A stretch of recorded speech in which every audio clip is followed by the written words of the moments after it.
Red means no. A man's review. A guest post. By a man. By Eneasz Brodski. 1. Introduction. This review will assume you are somewhat familiar with sex parties/orgies and have seen at least the basic pitch for RMN parties. So you already know that at a typical orgy, the median attendee doesn't have sex, and the majority that do have sex only do so with the partner they came with. You're also aware that an RMN orgy averages 5+ sexual interactions per person, making it a breakthrough in modern orgy technology. Sounds great on paper, but what is it actually like to go to one of these? First, disclaimers. These are recollections of my personal experience. I'm unaffiliated with RMN, and none of this is endorsed by them or reflects any position that RMN may hold. Ladies, unfortunately, this review will be less insightful for you. I can only speak from my experience as a guy. Maybe in the full morphological freedom future, I'll write up a review from the other side. For the rest of this review, I'll often refer to predators and prey. RMN is an asymmetrical co-op game. The side playing defense is known as prey. The side playing offense is predators. While not exclusively so, predators are overwhelmingly male and prey female. Okay, so one of the core insights of RMN parties is that the social pressures enforcing female mate selection is what stymies standard orgies.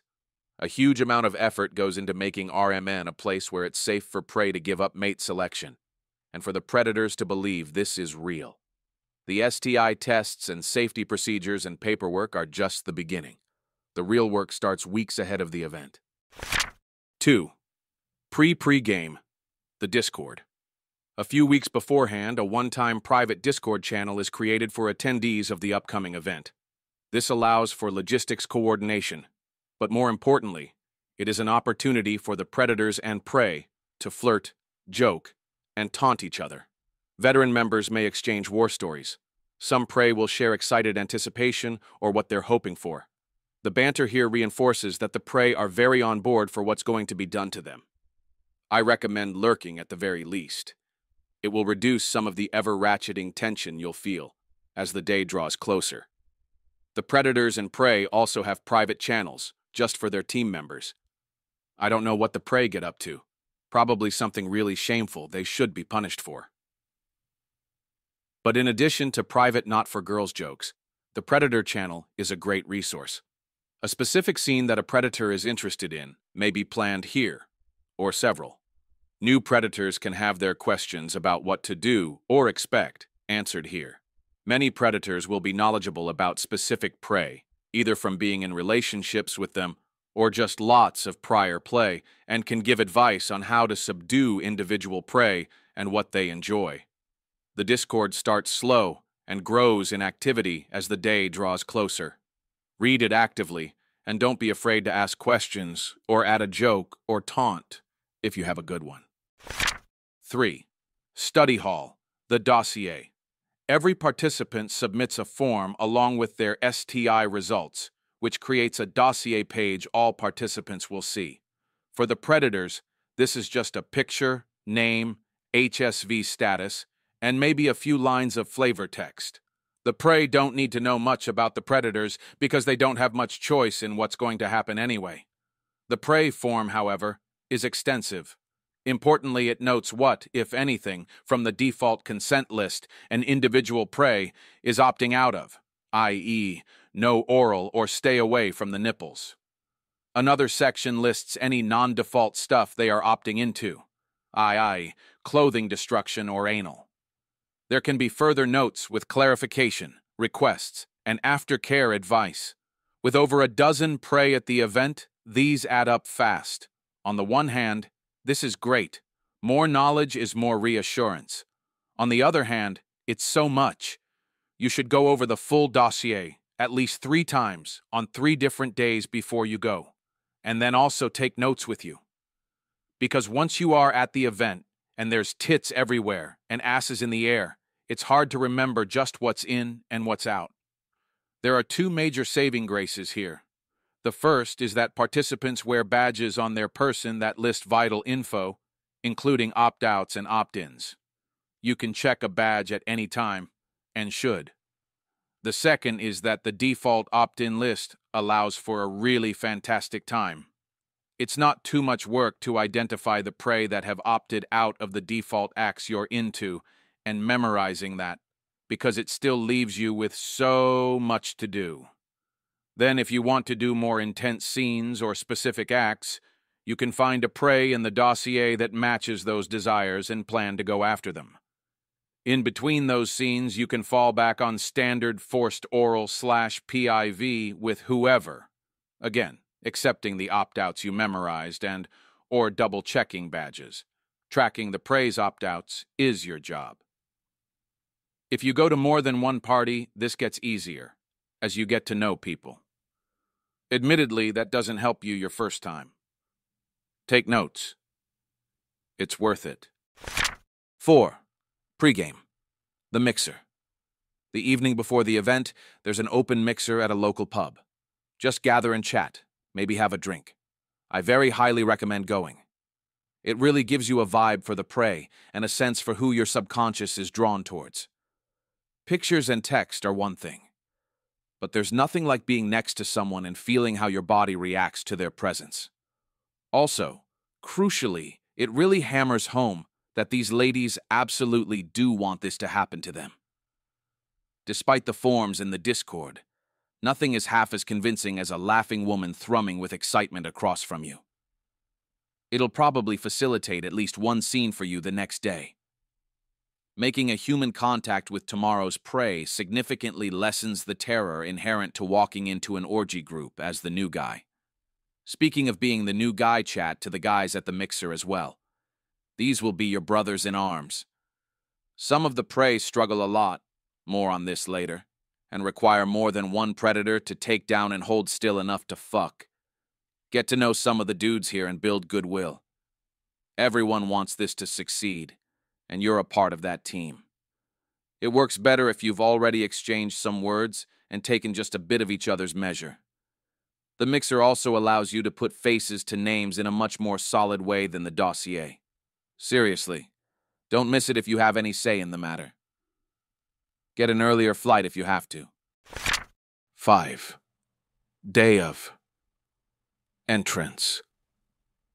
Don't be even slightly late. Seriously. Make sure you are familiar with the default consents and responsibilities. Review the dossier one last time. 6. Opening ceremonies. Who goes there? And on trust. Usually the prey sequester in the 30 to 45 minutes before the official event kickoff to primp and prepare. All the predators mingle while we wait as an occasional prey flitters through in half undress. What kind of people come to these things, you may ask? At a recent RMN, where the costume theme was religious, cult-inspired, one member attended with a small wood crucifix he'd found lying on the street the day before. As we waited for the prey to finish their costuming and makeup, he told the tale of its acquisition and the serendipity of finding such an authentic costume accessory just in time. This started a conversation on whether this would violate the original owner's preferences, and if that mattered, and what their meta-preferences would be when considering that they believe in an omniscient God that had presumably guided the crucifix to be in exactly the right spot to end up here, and whether speculating on the meta-preferences of a stranger was too self-serving and could be turned on us in the reverse case. So basically, huge nerds. If you're familiar with kink, this isn't a surprise. A large majority of attendees are nerdy and overly analytic, and all of them are quite friendly. These are people I would want to hang out with even if we weren't about to bang a bunch of ladies for several hours. When the prey are ready, they return as a solid group, and they may put on a small production to get everyone's attention. Then we all sit down for opening circle. At this point, the responsibilities and default consents are gone over again. The default safe word and gesture is reiterated. Everyone then practices ignoring someone's no for a while, and then desisting immediately upon hearing red. Then we do it again. In addition to reminding everyone again that red means no, it builds some trust that the prey will indeed say red when they want something to stop. Because ultimately, Trust is what this entire thing runs on. Of course, the prey have to have a lot of trust in the predators, but as I said near the top, I can't speak much of the prey experience. As a guy, though, not crossing a woman's boundaries is one of the most important lessons society drills into you. Making sure she's happy about everything that happens is your most important job. And messing that up can mean anything from a reputation that damages every interaction and opportunity you'll encounter for years to permanent exile from everyone you know and care about. There are deep layers of behaviors learned to navigate this, and RMN asks you to just suspend many of them for the course of a night. This can't be done. For example, the room where the prey prepare in the minutes leading up to the event is part of the play zone once the party starts. Prey can, and sometimes are, dragged into this room to be ravaged. But on one occasion, a few prey were hanging out in the room chatting. A predator turned the corner, saw them inside, and said, "Oops, sorry," and left. The prey found this funny in the context of the party. One doesn't apologize for walking in on prey at an RMN party, but the predator had simply had his woman's sacred space detector triggered and reacted instinctively. Seeing several women chatting in a semi-private area in what had been the place they'd all gathered to dress and put on makeup beforehand is as perfect a pattern match to sacred woman area as you can get short of a sign on the door. Not only is the reaction instinctive, but overriding that instinct may not be possible for his autonomous system. You can walk into the room and grab someone's ass or pull them to the bed, but you can't make your dick get hard when it's telling you to GTFO. That takes trust. So the constant reiteration that the women really do want this, and if there is ever anything happening to them that they don't want to be happening, they'll speak up and stop it, is incredibly important. I've participated in several scenes where the only thing keeping me going was trust that the woman was a grown-ass adult that knew what she wanted and knew how to use her words, and I could stop trying to second-guess everything. It's a trust that comes easier as you go to more parties. The first one is a leap of faith. Fortunately, you don't have to jump alone. 7. The festivities commence, embodiment, and self-discovery. RMN is ever evolving, so this may not always be the case. But at recent events, the party begins as a mostly normal mixer for some minutes. Then, upon a signal transitions to normal party except the prey can be groped and fondled at will. Not long after that, it transitions to its final form, where any prey can be stripped, hauled away, pulled to a soft surface, tied up, or forced to take dicks, in whatever combinations the predators like. When phrased like that, it sounds amazing, like some sort of sex paradise. Reality is more complicated, but potentially also amazing. We'll get to that. People talk a lot about embodiment nowadays, but never in your life will you come to truly understand what that means, like you do when you're in the middle of the world's best IRL porn and your body is in full rebellion against your mind.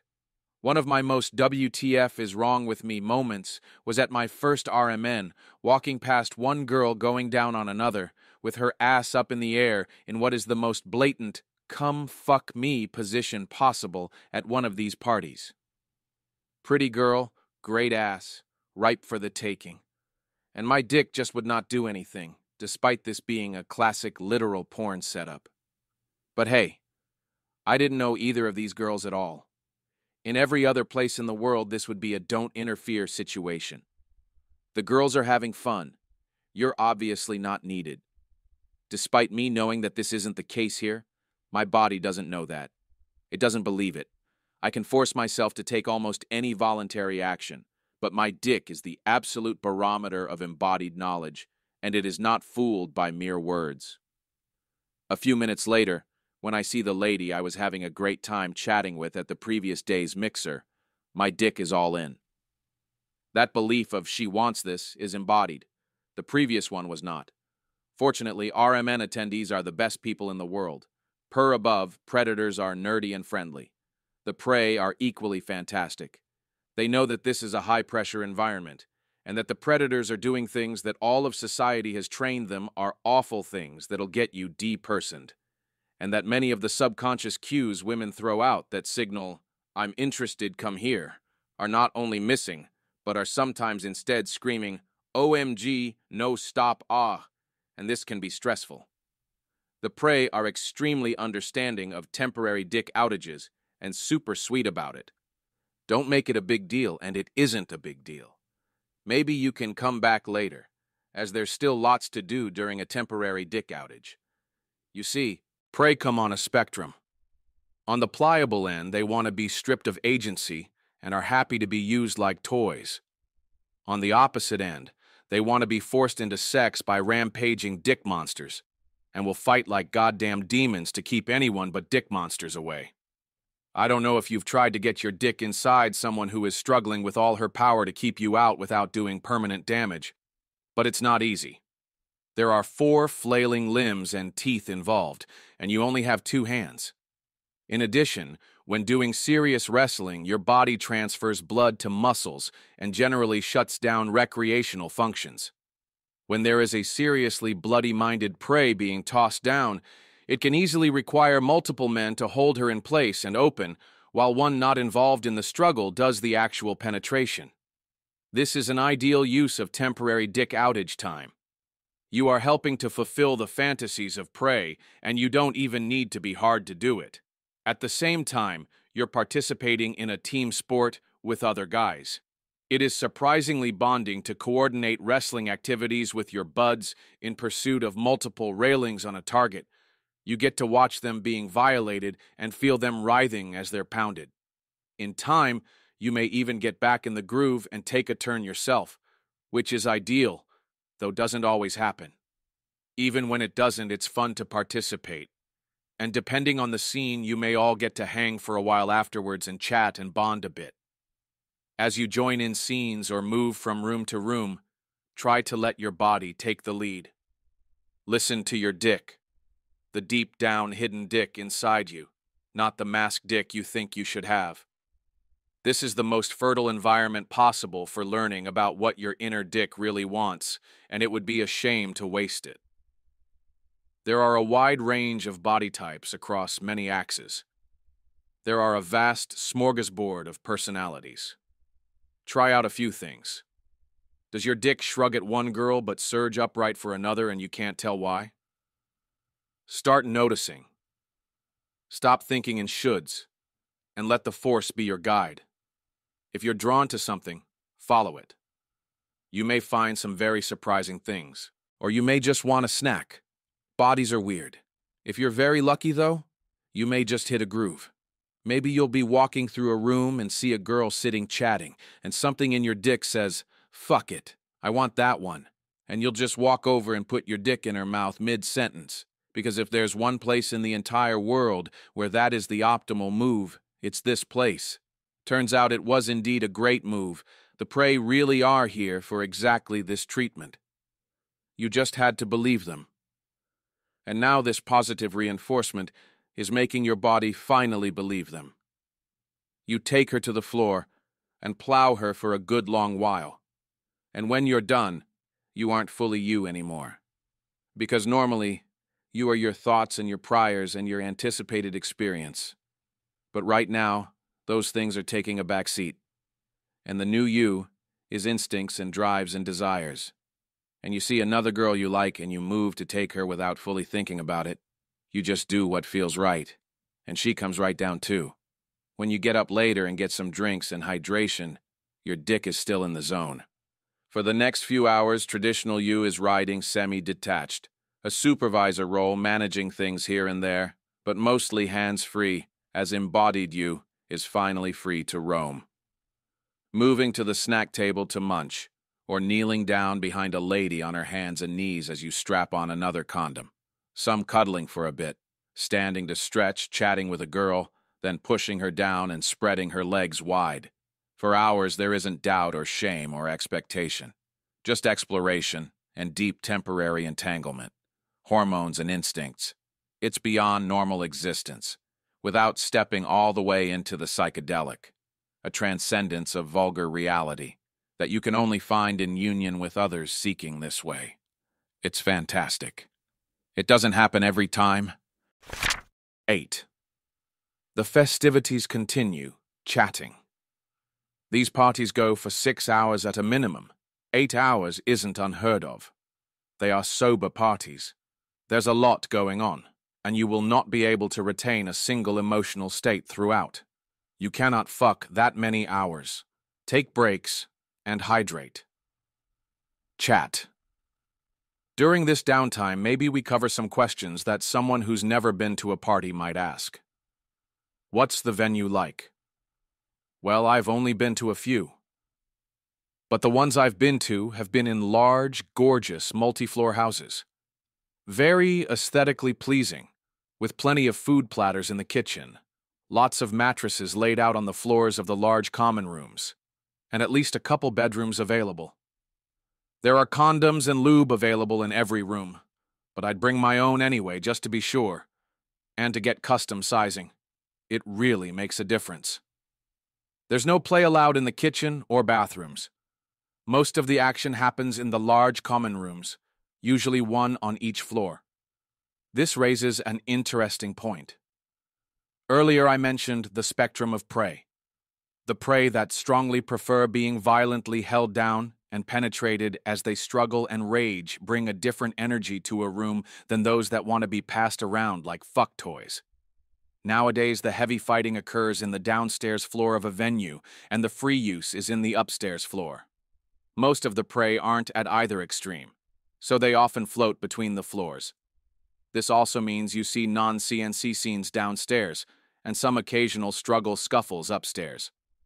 But the downstairs is mostly where the heavy play is. You cannot drag prey between floors. The common rooms are big enough for quite a few concurrent scenes, and it's common to see 2 going at once in each room, sometimes 4 or more. The prey mostly range from late 20s to late 30s, but the full age spread is across decades.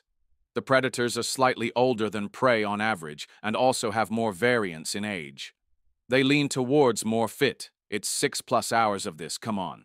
But again, there's a wide spread. If you have access to Viagra or Cialis, absolutely make use of that. Coming to an RMN is scary and a lot of pressure your first time, and second, and third, and etc., but less each time, and every little boost helps. Speaking of which, make sure you get plenty of rest in the days beforehand. And is carb loading a real thing? Maybe do that if it is. There are a few things to shackle prey to downstairs. Someone always brings impact toys. There are a few vibrators and Hitachi wands around. But it doesn't hurt to bring your own. Sometimes there is a Sibian. There are a few new people at every party, yes.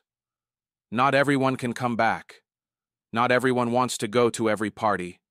And bringing the experience to new people is a joy in its own right. It's wonderful to watch someone experience something like this for the first time.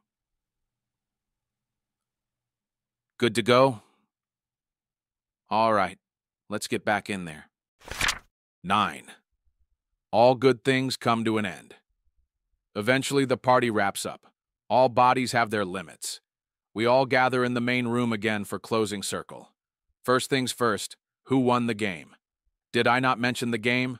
Well, you don't have to participate to have fun, obviously, but each RMN party includes a party-wide sex game. The predators can score points by sexing prey of multiple randomly distributed classes, which encourages play with more prey and gives excuses or motivation to go further afield than one might otherwise. Prey can remove points by pressing 3 very conspicuous buttons simultaneously, which opens them up to being tackled and subsequently ravaged when they attempt to press them. If the predators get to a certain point total, they win. Otherwise, the prey win. Winning side gets cupcakes and eternal glory. It's fun and a great way to cap the event.